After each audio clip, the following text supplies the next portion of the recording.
When the Borg were first introduced to Star Trek, didn't they just terrify you? This nightmarish Frankenstein monster first announces the futility of your resistance and then tells you to hold still while it ends your way of life. They think so little of you, you can board their cube, mess with all of their stuff, and they don't care. But try to stop them from assimilating you, and they become harder to stop than Michael Myers on a Halloween sugar high killing spree. So where did these monsters of the Milky Way come from? While we know the Borg Hive was smack dab between Voyager and their way home in the Delta Quadrant, we've never known their origin story, but that may have just changed. Thanks to information uncovered during the new Star Trek Picard series, we think we've unlocked the origin of the Borg, and it's M. Night Shyamalan good, like The Sixth Sense good. I see dead people. Not The Happening, which was actually really bad. Could this really be happening? There's something happening in a few states. Whatever's happening is happening to smaller and smaller population. Nothing happened. No, you couldn't have guessed this origin story if you were part Nostradamus and part Mayan calendar. No offense, this is confusing. So you aren't going to want to miss this video. And if you haven't already subscribed to our channel, please do so now, and also click the notification bell to never miss a show. But there's nothing rational about this. Who needs rational when your toes curl up? Also, stay tuned until the end of the video so you can see a new Star Trek-inspired graphic design from the amazing artists at mixtees.com. The sinister, unrelenting Borg, with their unstoppable singular drive to assimilate everyone, is what makes them one of the all-time best villains, not only in Star Trek, but in any science fiction universe. But unlike most other franchises with great villains, we have no idea where the Borg came from. No one has been brave enough to create an in-canon story for the origin of the Borg. Sure, there is the speculation that there is a connection between the Borg and Voyager, which was the vessel encountered in Star Trek the Motion Picture. The idea being that a Voyager space probe from the 20th century vanished into a black hole and was given life by a race of sentient machines. This, of course, becomes the progenitor of the Borg, as Voyager returns to Earth looking for its creator. Unable to determine who its creator is, the machine determines all carbon-based life and infestation of the creator's universe, and thus the assimilation begins. But like we said, that's not canon. What exactly do we know about the Borg's origin from canon? There are a few interesting pieces, and even a couple contradictions. But writers don't catch everything, right? In the Next Generation's episode Q Who, Guinan said the Borg have been developing for thousands of centuries. Which has been developing for thousands of centuries. However, during the Star Trek Voyager episode Dragon's Teeth, a vaudevoir that had been in suspended animation for 900 years said the Borg were small and only a minor nuisance in the Delta Quadrant. So which is it? Are they hundreds of thousands of years old, or are they only 1,000 years old? What if they're both? Perhaps when Guinan says thousands of centuries, she is referring to an earlier version of the Borg connected to their sentient technology, and the incorporation of humanoids. Well, that would tell the rest of the story. But when did this happen, and how is it related to the new Picard series? Jean-Luc Picard's Romulan assistant Laris gave us a couple of canon-rocking factoids that might change how we view Star Trek history from now on. When she was explaining the Zhat Vash, she said they had kept a secret for thousands upon thousands of years. And that they have kept this secret for thousands upon thousands of years. And didn't we just say that Guinan said the Borg had existed for hundreds of thousands of years? Coincidence? We think not. Remember, this is the Guinan who once stood toe-to-toe with Q, and he backed down. The Guinan, whom Q told Picard, this creature is not what she seems. This is a dangerous creature, you have no idea. And from our own experience, we know that Guinan is pretty much never wrong. And we also know that Guinan is coming back for season 2 of Picard. Want to invite you into the second season. So just let that swirl around your brain a few times. These two phrases are not a coincidence, just like it's not a coincidence that the Borg are centered around a Picard series, all in on the creation and destruction of artificial intelligence. We likely won't know the full truth until the end of season 2, but we do believe the origin of the Borg will be revealed before Patrick Stewart retires and Jean-Luc becomes a part of the Q continuum. What an ending for Picard that would be. What? No. And there might be more to that than wishful thinking, but let's save that for an upcoming video. First, how is it possible that the Romulans created the Borg if the Borg are hundreds of thousands of years old and comparatively, the Romulans were born yesterday? Star Trek history teaches us the Romulans' existence begins during Earth's 4th century, and since the year is now 2399, that 2,000 years is missing a couple of zeros. It's impossible that the Romulans could be the creators of the Borg, right? We think there is a way that allows Guinan, Laris, and the Vaudoir from the Delta Quadrant to all be right, and it lines up directly with the new canon we've learned in Picard. But to do that, we need to go back to the beginning and the birth of the Romulans. Sometime between 300 and 400 AD on Earth, the violent and warlike Vulcan race was transforming and becoming more peaceful and logical. The warlike Vulcans who refused to embrace the new ways left their homeworld to start a new life deeper into the Beta Quadrant. They would become the Romulans we know today. Official Star Trek canon gives us little insight into the actual Romulan history, but if you combine the Star Trek canon we know and combine it with authorized novels including those of Diane Duane, we can piece together a picture of a young, sparsely populated society desperate for technological advancement. An estimated 80,000 new Romulans traveled the Beta Quadrant for more than 130 years before limping into Romulus and Remus with only 18,000 people. The journey had not been easy or kind, and they ran into many strange worlds during their search for a new home. Once there, most of the travelers began colonizing Romulus, but some stayed on the ships that remained in orbit. They were reluctant to abandon their home, as it was the only form of space travel available and featured technology that couldn't be found in the settlements below. These people became the ship clans, and the technology they possessed would be the beginning of the new Borg story.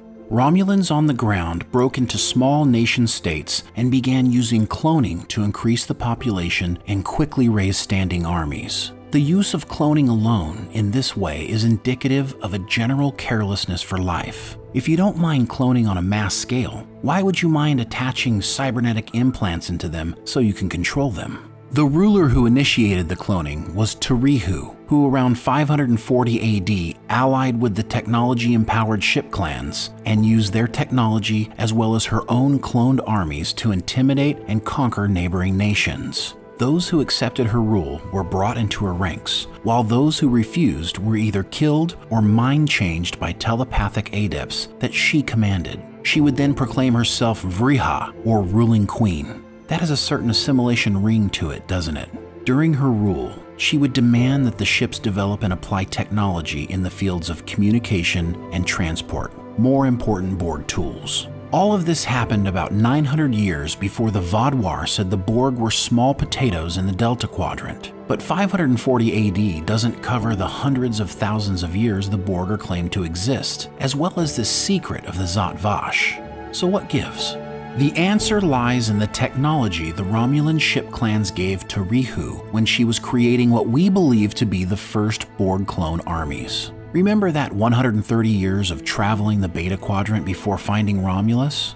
The new homeless Romulans came into contact with many worlds and civilizations prior to finding their homeworld. This is where things get really interesting and everything starts to connect to the new Picard series. One of the planets that would have been accessible to those early nomadic Romulans is Iconia. The Iconians are famous in Star Trek lore and were considered a highly technological advanced race of beings that disappeared without a trace 200,000 years earlier. Hold on to that number because it's important while making this connection. It was either here on Iconia or other planets in the previous Iconian Empire where those early Romulans would have acquired incredibly advanced technology. Remember Captain Donald Varley of the USS Yamato? During the Next Generation episode Contagion, Varley was gifted an artifact found in an archaeological dig with technology that baffled his engineers. I'm certain this device is Iconian, but how far did it travel before it was abandoned on this alien world? We believe the advanced technology picked up by those early Romulans were remnants of Iconian artificial intelligence left behind after their disappearance. This ancient technology, once combined with these new clones on Romulus, would give birth to an early version of the Borg terrorizing the galaxy today. So when Guinan explains that the Borg are thousands of centuries old, she would be right if the artificial intelligence that led to the current iteration of the Borg had actually been created more than 200,000 years ago by the Iconians. Why do we think the Iconians had artificial intelligence? Well, thanks to the Picard episode Broken Pieces, we are introduced to the desolate planet of Aia, where an ancient civilization left behind a repository of memories warning of the dangers of creating synthetic life. How long ago was this warning left? That's right, 200,000 years ago. The planet was placed in the center of an unnatural conclave of 8 stars, which means any civilization who had the power to collect and move stars around must be supremely technologically advanced. Someone like the Iconians. And if that wasn't enough of a coincidence, the octenary star system is located in or near Romulan space, as it once could be found on ancient Romulan star charts. When you put all of this together with the fact that Iconia was destroyed by aerial bombardment, the same way we see during the warning vision received by the Zat Vash, it's plain to see this advanced civilization who gave us the warning is Iconians. Same region, same time frame, same destruction, and same advanced technology. But the story doesn't end there. The Romulans would have likely been on their way to unleashing more potential in the new cybernetic beings they had created. There is no way to know exactly when the first Romulans found the planet of Aia and watched the warning from the long-dead Iconian civilization, but it scared them.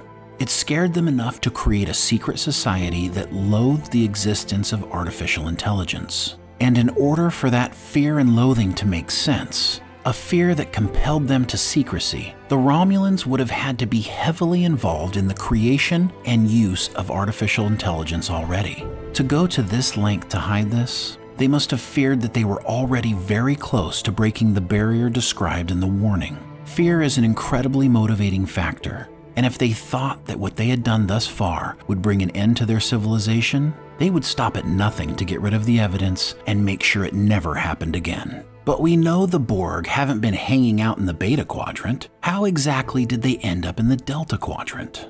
It would have happened sometime after the Zat Vash found their way to Aia, likely sometime after 550 but before 1400 AD, since the Borg were confirmed in the Delta Quadrant at that time.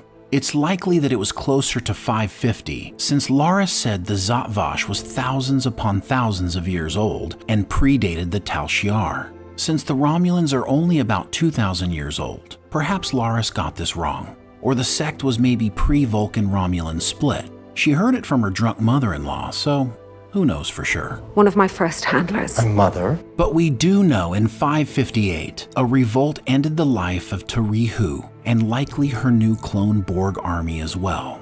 With a new planetary government being formed, this would have been a perfect time for the Zat Vash to begin implementing their anti-artificial intelligence agenda.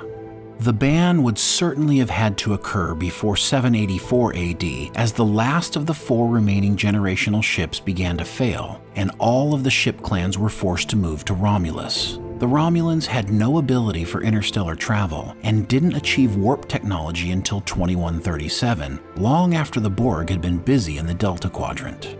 We think members of the Zat Vash took what Borg creations were left to a remnant Iconian planet with a still active command center like the one in Next Generation's Contagion episode. Perhaps they even used the one on Iconia itself, with the planet being so close to the new Romulan homeworld.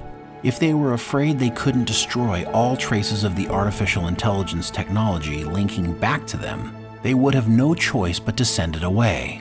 And what better place than the other side of the galaxy so far away it could never be linked to their civilization? Cold and alone in the Delta Quadrant, perhaps those first Borg were confused at being cast out, and they huddled together to create their first collective. The comfort and safety of sharing their combined thoughts, intermixed with the idea that their creators discarded them for being imperfect, would have started the ball rolling. The realization that their combined thoughts and strengths could achieve a perfection not even known by their creators might have fueled their first desires to begin assimilating. Truth or fiction? Well, take a couple of these facts into consideration. The Borg have been numbering all of the species in the order that they encountered them, with species 10026 the highest number we've seen so far. The combination of an eyewitness from the Vaadwaur, as well as the species numbers of the Talaxian 218 and Kazon 329, is the best proof we have for the true age of the Borg. Remember, the Vaadwaur said that in his time, the Borg had only assimilated a handful of systems. In my century, they'd only assimilated a handful of systems. This would make sense if they had only recently arrived in the Delta Quadrant and started assimilating. From the time of the Vaadwaur, it would take 700 years before the Borg assimilated species 262 in 2145. This is one of the few pinpoint times we have for the Borg, and we learn it from 7 of 9 during the Voyager episode, The Omega Directive. It began with species 262. They were primitive, but their oral history referred to a powerful substance which could burn the sky. But from that point forward, the Borg contact with new civilizations grows quickly. They would go from 262 species to almost 10,000 species in the next 250 years. This at first gradual and then explosive growth proves that this version of the Borg are not hundreds of thousands of years old and were new to the Delta Quadrant during the first millennia. But if that's the case, why didn't the Borg remember the Romulans? It may be because during the time of the Vaadwaur, the collective hive mind was shattered as a result of too many Borg drone deaths at once. 7 of 9 explains that because of this, she has no memory of time before. When a drone is damaged beyond repair, it is discarded. But its memories continued to exist in the collective consciousness.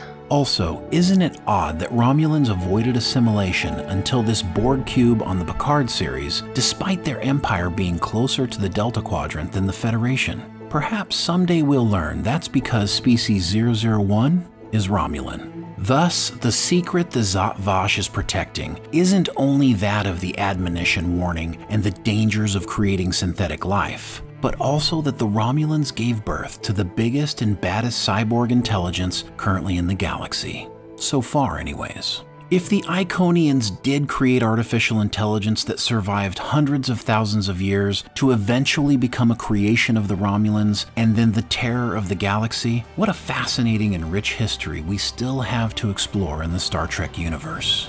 What do you think of this theory? Do you think the Romulans created the Borg, or do you have some other interesting idea? Let's talk about it in the comments below. And also, check out this graphic design at mixtees.com, as well as their other Star Trek-inspired designs. Get 20% off your purchase by using coupon code THEPOPCAST. The link is in the description below. Don't want this video to end? Visit us at the Popcast Live YouTube channel to learn all of the behind the scenes on this video and others. Until next time. We are the Borg. Existence as you know it is over. We will add your biological and technological distinctiveness to our own. Resistance.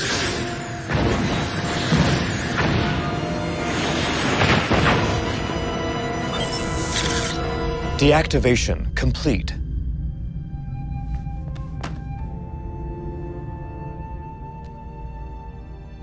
I will not allow them to harm you. You will always be alone.